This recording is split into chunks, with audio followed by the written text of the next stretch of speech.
মূর্তির মধ্যেই কি ঈশ্বরকে খুঁজেছ সব সময়, ভালোবাসার মানুষটার মধ্যে পাওনি? না, মানে আমি বলতে চাইছি, প্রেম যদি ঐশ্বরিক হতে পারে তবে প্রেমিক ঈশ্বর হবে না কেন?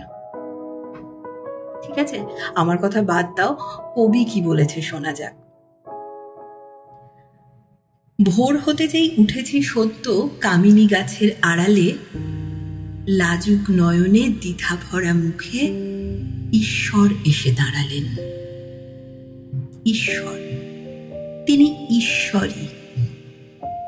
তাকে কিভাবে চিনেছি জানি না, তখনও সূর্য ওঠেনি, রৌদ্র পড়েনি আমার আঙিনায়। আলো নয়, শুধু আলোর আভাস, ভোরের শরীরে লজ্জা।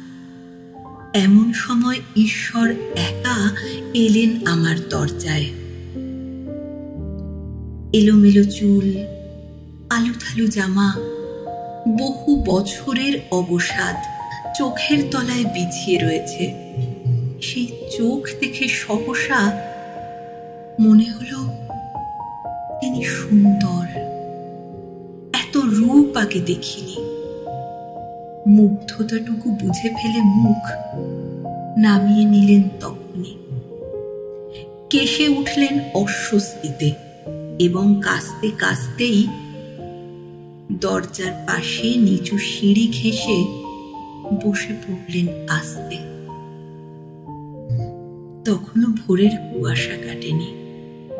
পাঁচিলের ধারে জংলায় ঈশ্বর আর আমার মধ্যে শুরু হলো সেই সংলাপ, যা অতি মধুর অথচ গোপন। সে কথা লিখিনি কাব্যে, লিখে দিলে হায় তিনি যে আমায় অবিশ্বাসিনী ভাববেন।